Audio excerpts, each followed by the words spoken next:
अच्छा जी। तो आज हमारे पास है जी ये GS 150 की हेडलाइट। मेरी अपनी बाइक की हेडलाइट है। तो इसके साथ आपको पता है माशाल्लाह से एक बड़ा अजीब सा मसला है। हालांकि देखा जाए तो बिल्ड क्वालिटी तो बहुत अच्छी है। वो मसला ये है कि इसका फोकस बहुत अजीब है जेनरल बल्ब के ऊपर। जेनरल बल्ब मैंने ये बाइक यूज़ में ख़रीदी थी तो जेनरल बल्ब तो इसके साथ आया नहीं। इसके साथ लग के आया था ये बल्ब, LED वाला, 500-600 रुपये वाला, क्योंकि बहुत हल्का बना हुआ है। और इसके बैक पे ये वाला नहीं था शू, ये शू मैंने खुद लगवाया हुआ है, खुद लगाया हुआ है। इसके बैक पे ये वाला शू था, तो इसके अंदर वो लगता था।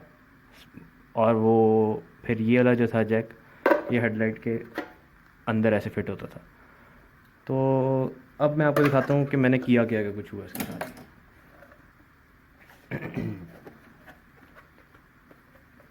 ये लाइट खुल गई है, ये इसके बैक पे हाँ पीछे हो गई, और ये हेडलाइट मेरे हाथ में आ गई है।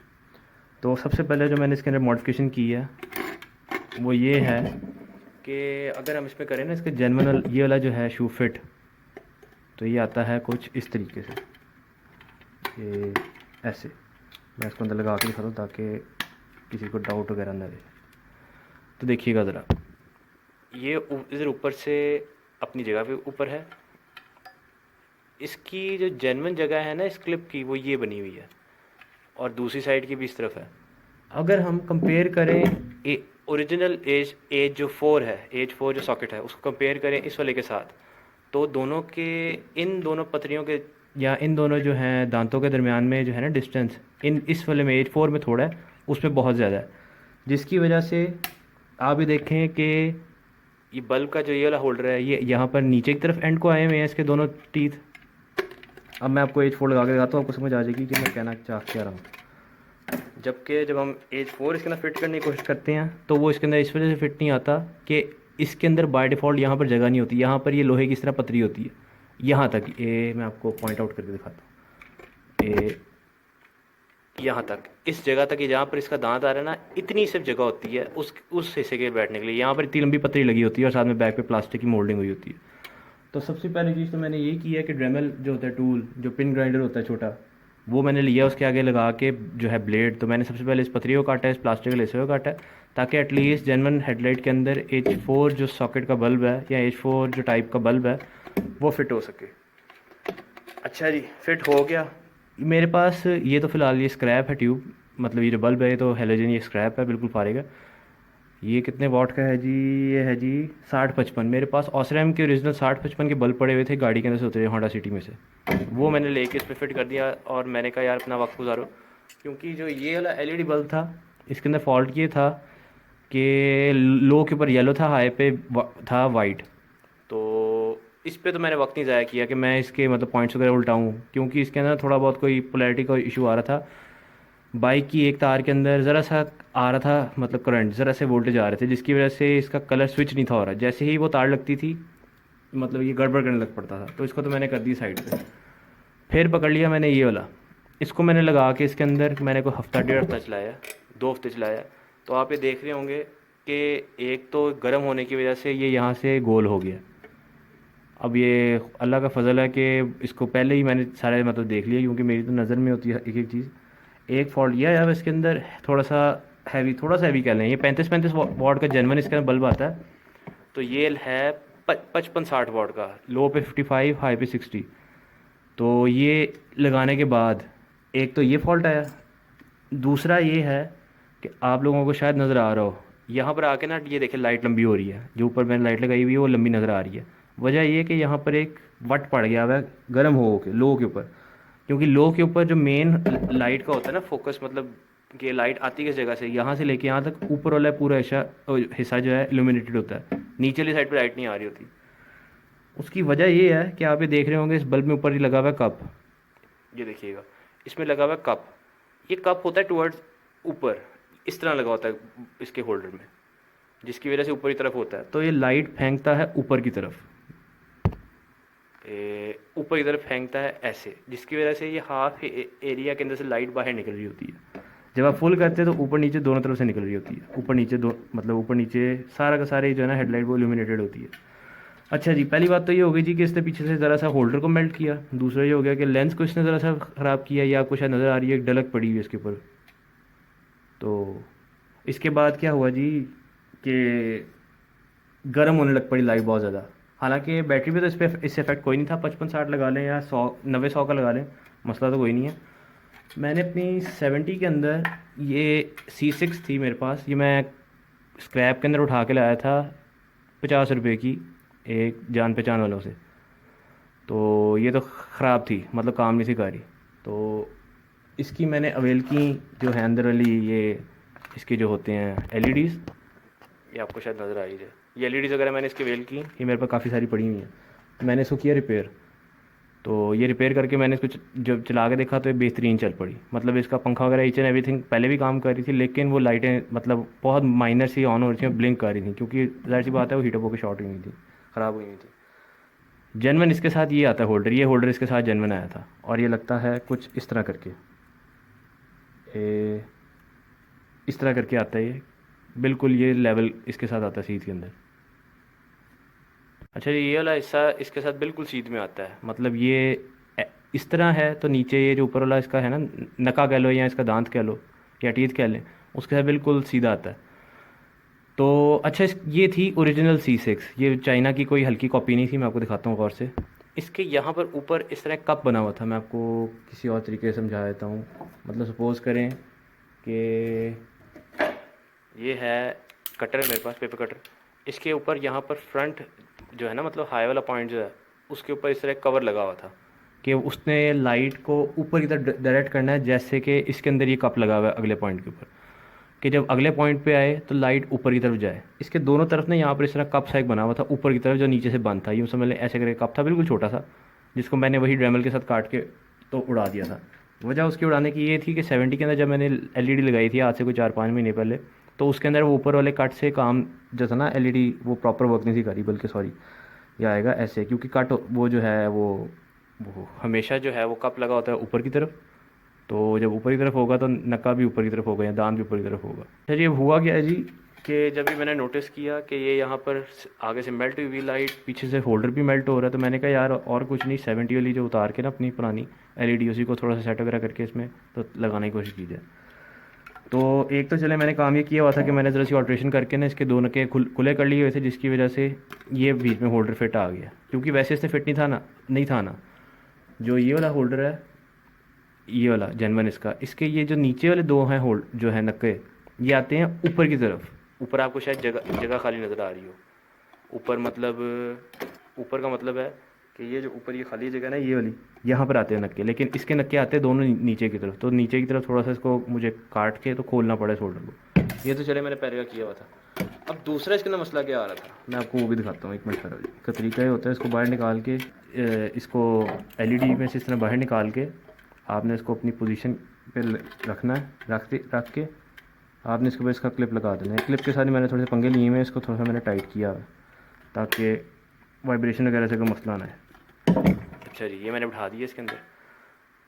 अब इसके अंदर इसको मैंने इस तरह फिट भी कर दिया, इस तरीके से इसको फिट किया कि ये नीचे दरमियान में जो आपको ये दो बने हुए नज़र आ रहे हैं ना, ये रिफ्लेक्टर्स, इनके दरमियान में जो क्रीज है उसके साथ बिल्कुल वो हो, पैरेलल हो, उस मतलब टेढ़ा ना हो, ताकि इसके फोकस के अंदर मसला ना है। आप देख रहे होंगे कि आपको बिल्कुल लेफ़्ट से राइट इस तरह जाती हुई लाइट नज़र आ रही होगी। इसने लाइट भी ऐसे ही मारनी जब मैं इसको ऑन करके दिखाऊंगा। अभी फिट हो गई, बेहतरीन सब कुछ हो गया।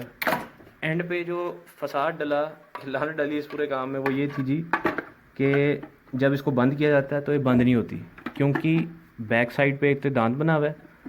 उस दांत की वजह से क्या होता है कि जब इसको ऊपर वाले में इस टैप को, ये जो दांत इसका फंसाते हैं अंदर, इसको मैं इधर से फंसाता हूँ तो यहाँ पर एलईडी उसके साथ जाके फंस जाती है। और जब मैं इस तरह उठाता हूँ तो एलईडी इटसेल्फ इसकी बैक साइड पे जो ये हिस्सा है इसके साथ फंसती है, जिसकी वजह से एक तो पंखे में हवा नहीं जाती, और दूसरा ये है जी कि बैठती नहीं है पूरी लाइट। आप देखें फुल प्रेस करने के बावजूद इतनी उठी हुई है। तो अब एक हाल तो मैंने ऐसा कर दिया, एलईडी तो मैंने फिट कर दिया। तो अब पीछे रह गया इसको थोड़ा सा टेढ़ा करना। ये जेनवन हांडी है उसकी, जीएस की। तो इसको मैं कर इस वजह से रहा हूँ ख़राब, मतलब मुझे फ़र्क इस वजह से नहीं पड़ता, क्योंकि थोड़ी बहुत इसके अंदर ये डैमेज वगैरह हुआ है, इधर से भी थोड़ा सा अंदरली साइड से डैमेज है। तो इसको मैं थोड़ी सी हीट मार के तो करता हूँ। एक हाल तो ये है कि यहाँ तो आप वो हीट गन जो होती है मोबाइल रिपेयरिंग वालों के पास, या वो यूज़ कर लें, या जो ये होते हैं विनाइल रैपिंग वाले, या पीवीसी की जो रैपिंग करते हैं टैंकियों के ऊपर, या बॉडी की जो रैप करते हैं गाड़ियों की या बाइकों की, उनके पास एक होती है हीट गन, वो यूज़ कर लें। या दूसरा तरीका ये है कि आप इसके लिए आग वाली जो होती है, मतलब टॉर्च होती है, गैस टॉर्च, वो यूज़ कर लें, या लाइटर यूज़ कर लें, या चूल्हा यूज़ कर लें, जो चीज़ आपको आसान लगे। तो मैं तो यहाँ पर यूज़ करूँगा जो होता है, मैं तो यहाँ पर यूज़ करूँगा जो वो होती है स्टेक वगैरह को कुक करने के लिए, या ऊपर से सिर्फ हल्का हल्का जो है उसको टच करने के लिए, वो शेफ़ वाली जो टॉर्च होती है गैस वाली, मैं वो यूज़ करूँगा। मेरे पास वो पड़ी हुई है। ये देखिएगा जी, ये वो टॉर्च है। इसको ऊपर मैं इस तरह फिट कर देता हूँ। ये मैंने वेल्डिंग वगैरह के लिए थोड़ी छोटे मोटे काम करने के लिए ख़रीदी हुई थी। अच्छा जी, ये वो है टॉर्च, वो वाली शेफ़ वाली, जिसको मैं यूज़ करता हूँ। तो मैं इसी को यूज़ करूँगा। मैंने इसे सिर्फ ज़रा ज़रा सा उसको गर्म करना है, यूँ समझ लो उसको सेका देना है, कुछ ज़्यादा नहीं करना मसला। तो इसको मैं हल्का हल्का गर्म कर रहा हूँ, बाहर से भी करूँगा थोड़ा बहुत, अंदर से भी करूँगा, और फिर इसको मैं अंदर किसी चीज़ से पुश कर दूँगा इस पूरे हिस्से को बाहर की तरफ। मैंने आग तेज़ कर दी है, थोड़ा सा वो देखें मेल्ट हो गया। अब मैं इसको अंदर की तरफ से करूँगा, फिर इतना करूँगा कि कम से कम ये गर्म हो जाए। वो देखें डिफॉर्म होनी शुरू हो गई है, आपको अगर नज़र आ रहा हो। ये मैंने इसको बंद कर दिया है। ये मेरे पास स्क्रू ड्राइवर है, स्क्रू ड्राइवर के हिस्से से मैं इसको करने लगा हूँ प्रेस। आप देख रहे होंगे हिस्सा बाहर आ रहा है। इसको मैंने बाहर की तरफ प्रेस करना है फुल अपनी तरफ से, जितना मुझे मतलब है क्लियरेंस का मसला, उतना मैंने इसको बाहरी तरफ पुश कर देना है। अगर कोई मसला नहीं, अगर ये ख़राब हो भी जाए तो 150-200 रुपये की लोकल मिल जाती है, और अगर जेनवन आपको चाहिए हो सुजुकी की, वो 600-700 रुपये की होगी। लेकिन जेनवन में और लोकल में मैंने कोई इतना ज़्यादा फ़र्क नहीं देखा, क्योंकि ये भी प्लास्टिक ही है, वो भी प्लास्टिक ही है।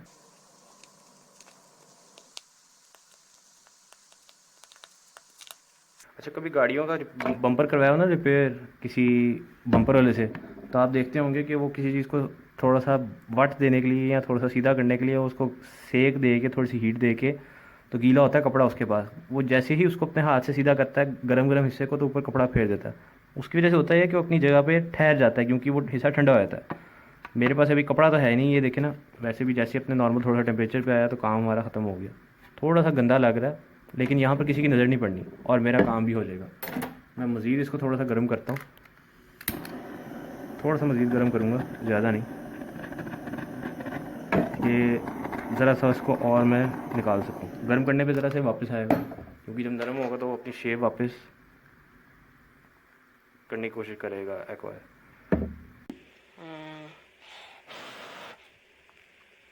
मैंने इसको अच्छी तरह से प्रेस कर दिया है। दूसरा तरीका तो यह है कि एलईडी को ही लेके मैं इसके साथ प्रेस करूं, कि एलईडी के ही साइज़ के मुताबिक वो हर जगह से प्रेस हो। चले तो हार्ड हो गई, कम से कम इतनी सी बाहर आ गई है। अब मैं इसको फिट करके देखता हूँ कि मेरा मसला हल हुआ है। इसके अंदर से इस तरह तार गुजार दी ताकि तंग ना करे, और ये मैंने इसको ऊपर बिठा दिया। एक सेकंड, ये वो देखें, वो फंसनी पीछे से ख़त्म हो गई है। ये C6 वगैरह के लिए यही मसला आएगा, या जो अगर आप कोई अच्छी लगाएंगे एलईडी, उसके लिए भी यही मसला आएगा, क्योंकि वो थोड़ी सी लंबाई में होती हैं, बैक पे उनके हीट सिंक ज़्यादा बड़ा होता है। जो सस्ती होती हैं एलईडियाँ, वो होती हैं उनका हीट सिंक होता है छोटा, उसके लिए ज़्यादा क्लियरेंस की ज़रूरत नहीं होती। इसमें थोड़ा सा क्लियरेंस का मसला है। अभी भी हल्की हल्की आप देख रहे होंगे कि वो फंस रही है वहाँ पर। तो मैं मज़ीद अब इसको ज़रा सा गर्म करके मज़ीद वहाँ से बाहर निकालता हूँ।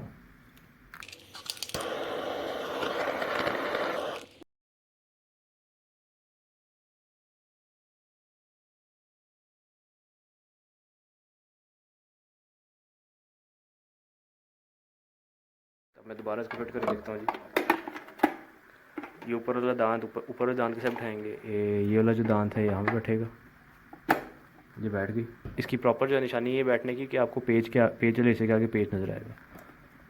हमारा वो जो था क्लियरेंस वाला मसला, वो हो गया जी ख़त्म, बिल्कुल क्लियरेंस आ गई। अब क्या होगा, हवा लेनी होगी, वो हवा भी ले सकेगी यहाँ से, क्योंकि पहले तो इसको हवा भी नहीं थी मिल रही।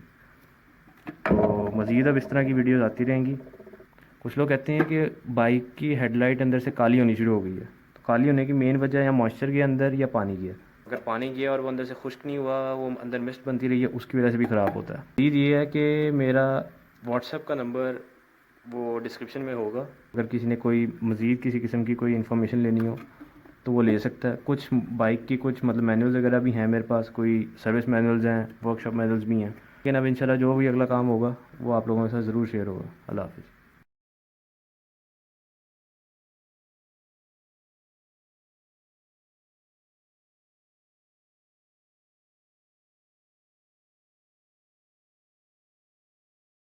अच्छा जी, तो ये है इसका लो, ये इसका हाई पॉइंट है, ये लो है और ये हाई है।